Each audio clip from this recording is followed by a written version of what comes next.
Estamos no nosso último domingo, né, do mês de março. E dentro do mês de março a gente tem trabalhado sobre missões mundiais, junto com a Junta de Missões Mundiais, sobre o tema Vamos Completar a Missão, né, no amor do Pai. E aqui eu quero trazer uma reflexão, né, mais uma, igual que os irmãos têm trazido durante o mês, sobre esse ímpeto de completar a missão. O título eu coloquei principalmente A Tempo e Fora de Tempo, mas a leitura que vamos fazer é de uma versão um pouco mais atualizada, e daí ela traz uma outra forma de se falar esse a tempo e fora de tempo. Mas daí eu vou pontuar para os irmãos aonde que está isso. Brevemente, o a tempo e fora de tempo, ele é quando é oportuno, quando não é oportuno. Seja uma situação em que a gente pode estar verificando uma pessoa que está disposta a receber o Evangelho, seja em algum outro contexto em que não existe essa abertura ao Evangelho. Peço aos irmãos que abram em 2 Timóteo 4, a gente vai ler os versículos de 1 a 8, conforme vai ser projetado.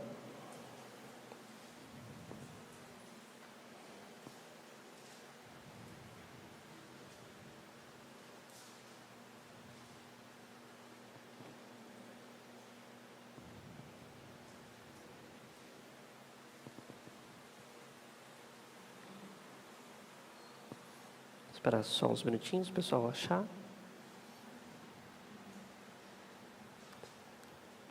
Segunda Timóteo 4, de 1 a 8. Leiamos então. Vamos ler assim, sentados mesmo, gente. Eu lhe digo solenemente, na presença de Deus e de Cristo Jesus, que um dia julgará os vivos e os mortos quando vier para estabelecer o seu reino. Pregue a palavra. Esteja preparado, quer a ocasião seja favorável, quer não seja. Corrija, repreenda e encoraje com paciência e bom ensino. Pois virá o tempo em que as pessoas já não escutarão o ensino verdadeiro. Seguirão seus próprios desejos e buscarão mestres que lhe digam apenas aquilo que lhe agrada aos ouvidos. Rejeitarão a verdade e correrão atrás de mitos. Você, porém, deve manter a sobriedade em todas as situações. Não tenha medo de sofrer. Trabalhe para anunciar as boas novas e realize todo o ministério que lhe foi confiado. Quanto a mim, minha vida já foi derramada como oferta para Deus. O tempo da minha morte se aproxima. Lutei o bom combate, terminei a corrida, permaneci fiel. Agora o prêmio me espera, a coroa da justiça que o Senhor, o justo juiz, me dará no dia de sua volta. E o prêmio não será só para mim, mas para todos que com grande expectativa aguardam a sua vinda. Oremos. Senhor, muito obrigado, Senhor, por mais esse dia. Muito obrigado porque podemos compartilhar da Tua palavra com os irmãos. Muito obrigado porque o Senhor tem sido bondoso e generoso com esta igreja, Senhor.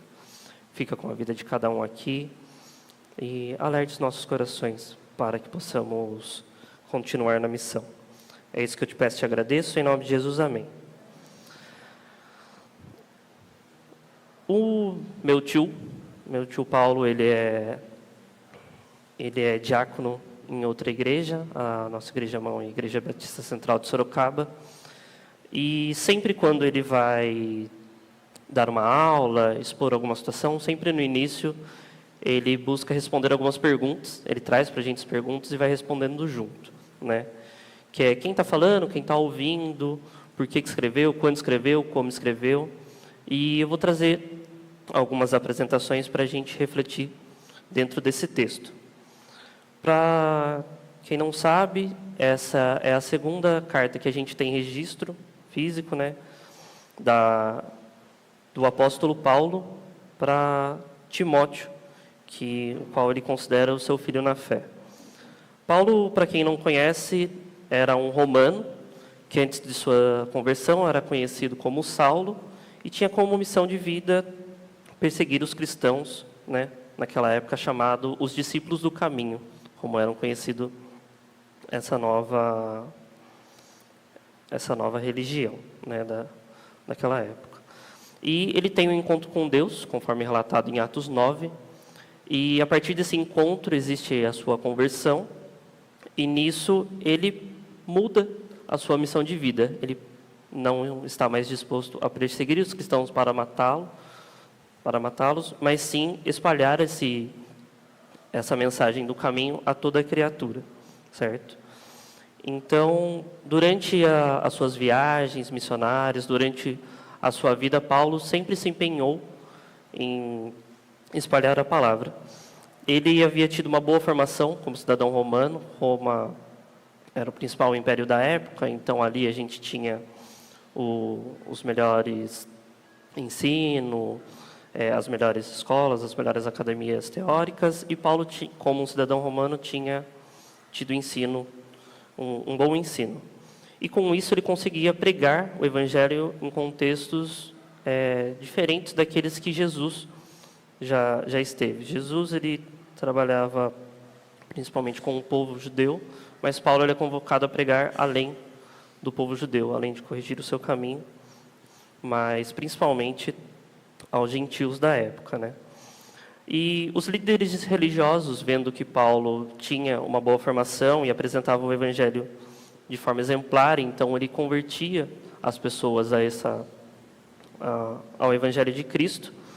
Ele traz um ponto de alerta para aqueles que dominavam a época, né?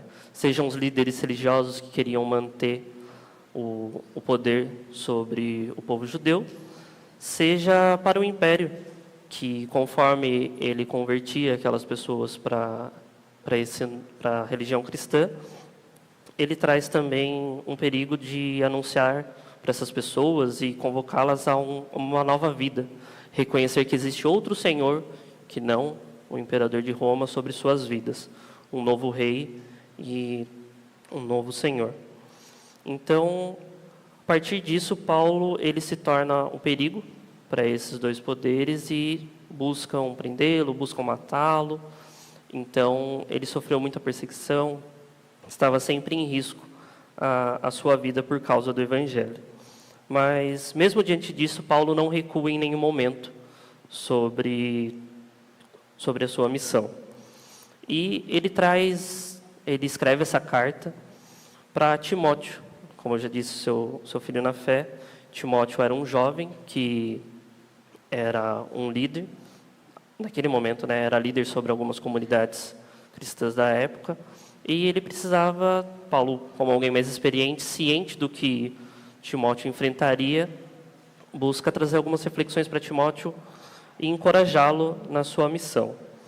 Então, Paulo escreve, alguns estudiosos dizem que a gente tem em torno de 4 cartas, sendo essa segunda que a gente tem a última, mas como a gente tem somente o registro físico da segunda, como segunda carta, a gente tem na Bíblia como 2 Timóteo, né? E dentro das 2 cartas, Paulo ele alerta sobre os perigos que teriam dentro da igreja, fora da igreja, para corrigir os irmãos daquela época e estar sempre apto ao trabalho e não recuar diante de qualquer que fosse o contexto. Atendo-se ao texto, esse é o último trecho da carta paulina, o 4º capítulo. Ali Paulo ele está preso em Roma, ele havia sido preso, ele já havia passado por um julgamento, e nisso Paulo tem ciência de que não havia sido um resultado positivo e os seus dias poderiam estar contados. Paulo tinha ciência dos fins dos seus dias estavam próximos. Então, conforme continua esse último trecho, nos versículos seguintes, dos quais a gente não leu, você vai ver que ele tem uma urgência, uma emergência para que Timóteo estivesse com ele, pois ele tinha ciência da sua terminalidade. Nos versos 6 e 8, Paulo demonstra 3 certezas fundamentais para a nossa caminhada cristã. Elas, não vou explorar tanto elas, né? Mas eu vou citá-las porque o texto realmente que eu quero expor é dele por completo, né?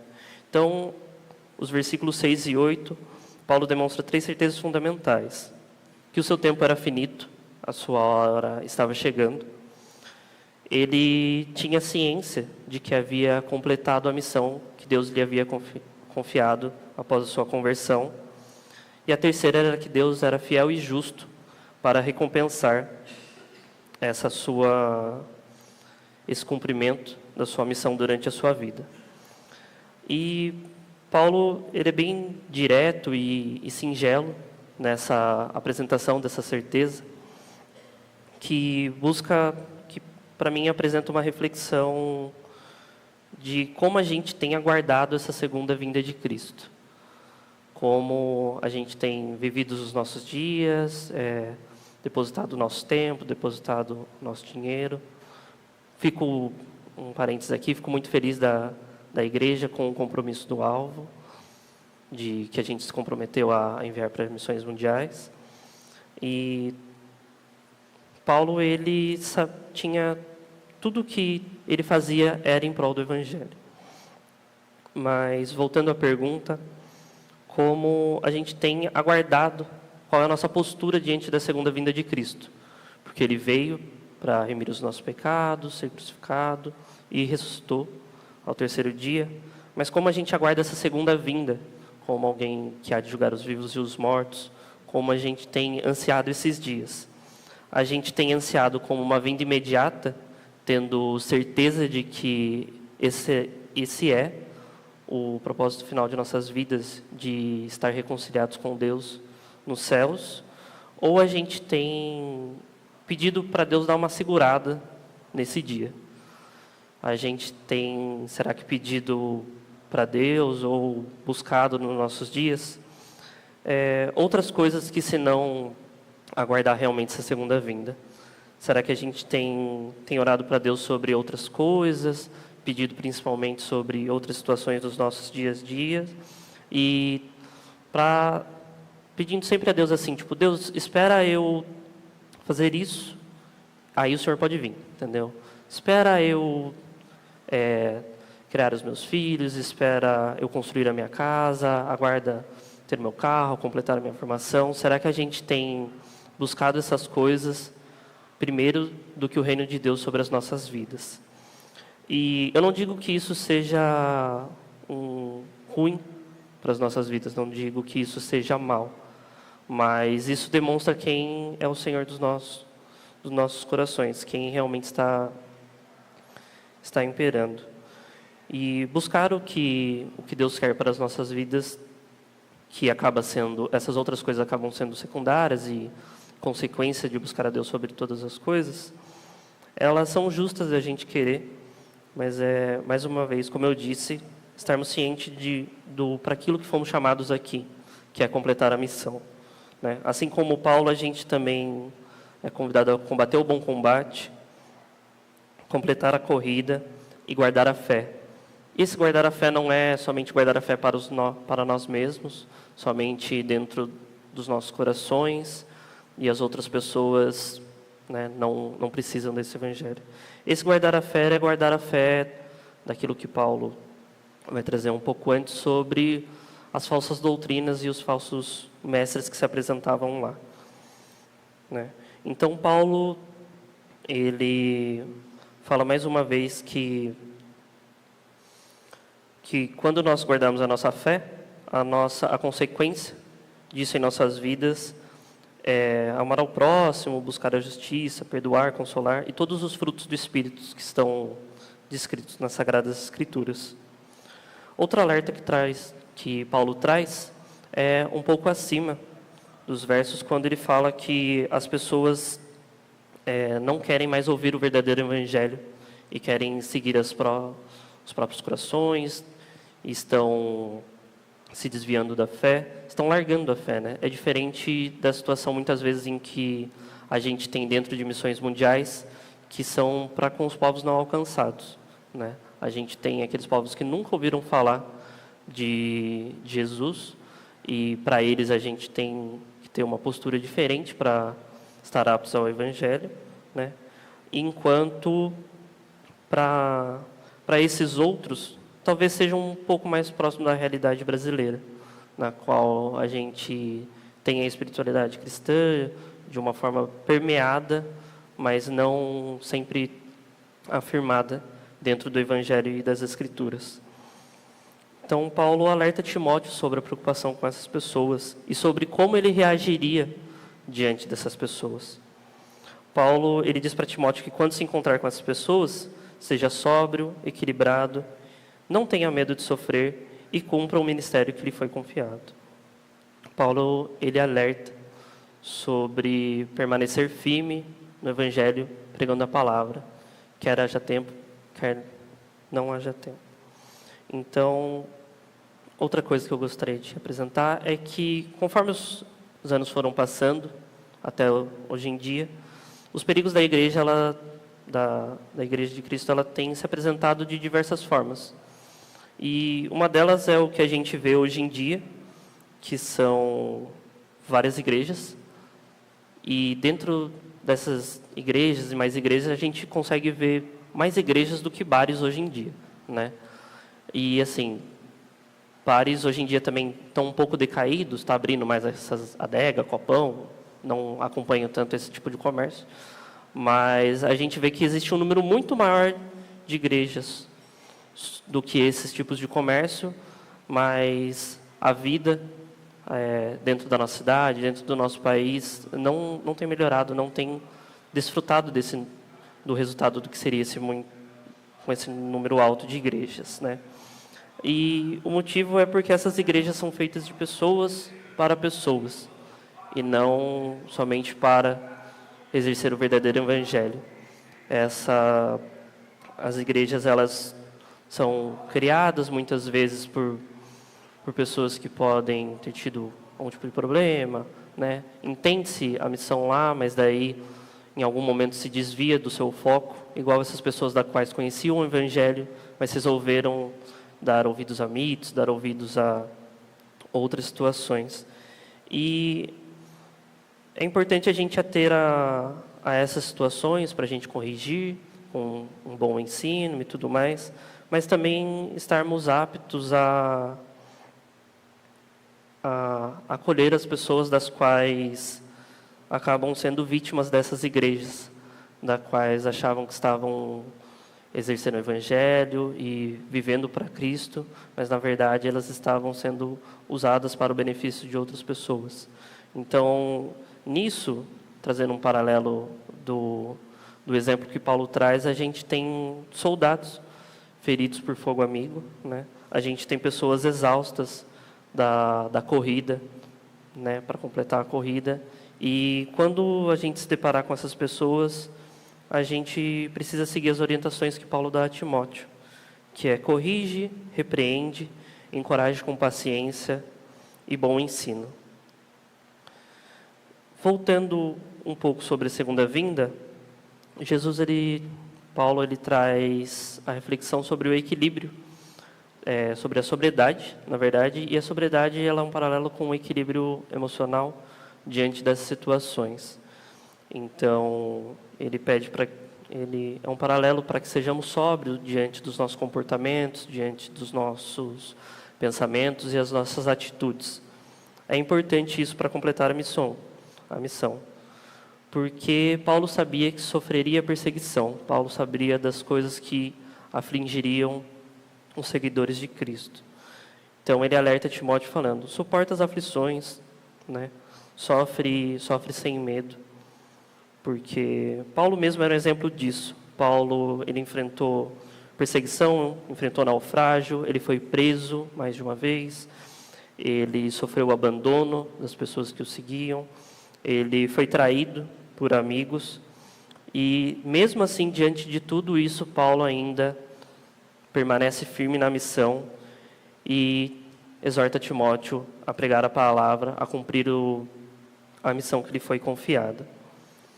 Paulo sabia da perseguição que viria, seja de integridade física. Hoje em dia se fala muito de uma perseguição ideológica para com a igreja, né?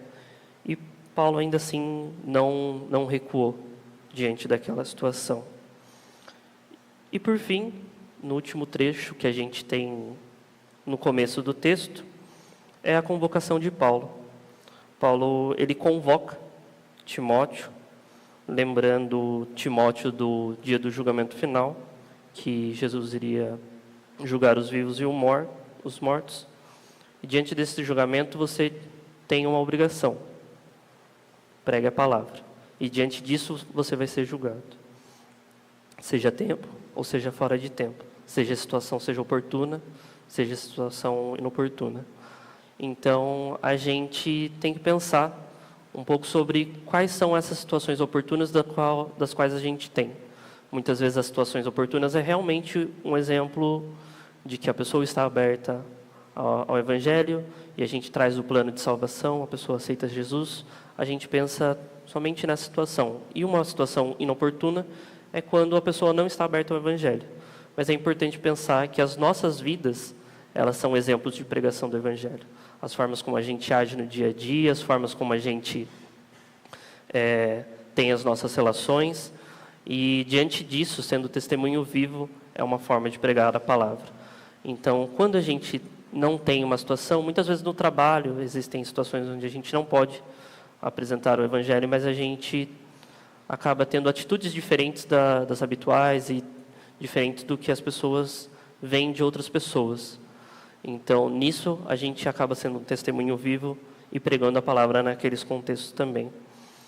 E outras situações. Eu trago um exemplo particular, em que eu era bem jovem, eu estava saindo da escola, estava indo para uma atividade física, e eu parei para comer um cachorrão atrás do Gepasse ali, e o moço fazendo cachorrão, conversando comigo e dialogando, e quando ele foi entregar o cachorrão assim, jovem que acha que precisa fazer tudo rápido, precisa de tudo para ontem e que não tem tempo para nada.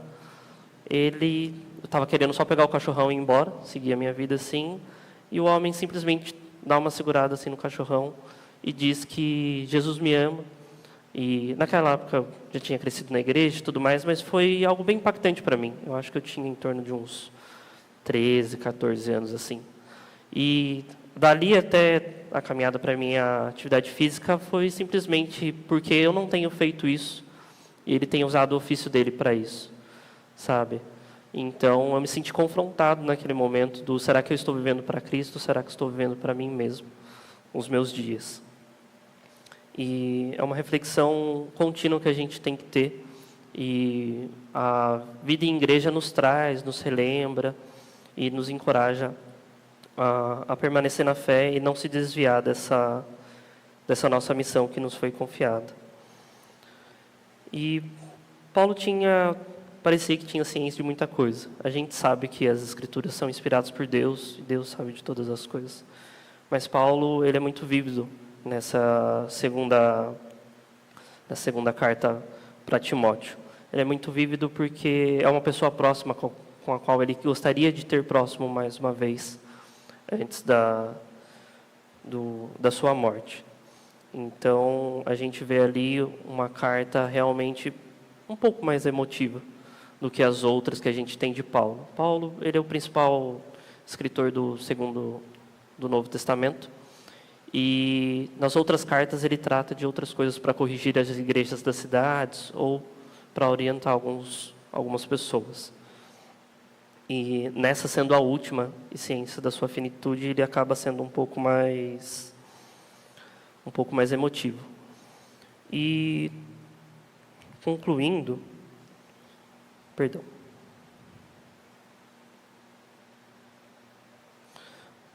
mais uma vez, como Paulo tinha ciência dessa situação, dos corações que não estariam quebrantados para ouvir o Evangelho, dos ouvidos tapados, da costa virada, dessa negação e da perseguição física, Paulo exorta Timóteo e nós a pregar o Evangelho, a continuar a nossa missão. Mesmo diante dessas adversidades, Paulo enxerga nessas outras pessoas das quais precisam de salvação como campos brancos, em que traz o paralelo para a seara pronta, né, para essa vivência do Evangelho imediata, de que a gente precisa pregar a missão hoje, não é daqui a pouco, não é criar esses outros empecilhos para a gente continuar a missão e completar a missão. Paulo, ele enxerga isso e por isso ele não se desvia da missão da qual lhe foi confiada, e ele usou a sua vida para evangelizar o maior número de pessoas possíveis. Agora sim, concluindo. Convido os irmãos a buscar completar a missão, pregando a palavra, seja ela oportuna ou não. Sejamos sóbrios, estejamos prontos a corrigir, a repreender e encorajar uns aos outros. Não tenhamos medo de sofrer as consequências por sermos cristãos, pois nós sabemos e conhecemos o justo juiz que nos julgará no dia final. Enquanto esse dia não chegar, vamos completar a missão, seja até o fim de nossos dias ou até que ele venha. Muito obrigado. Vou só orar para concluir? Tá bom? Oremos. Senhor, muito obrigado, Senhor, por mais esse dia. Muito obrigado por essa reflexão, Senhor. Muito obrigado pelo convite a trabalhar na sua obra e muito obrigado pelo desafio da qual traz sentido nos nossos dias. Senhor, ajuda-nos a completar a missão, a gente entender que nossos dias são poucos, os nossos dias são contados e que, diante de todos eles, a gente deve se ater ao Senhor, buscar perdão, buscar reconciliação e exercer o amor, Senhor. Ajuda-nos a amar ao próximo. É isso que eu te peço e te agradeço. Em nome de Jesus, amém.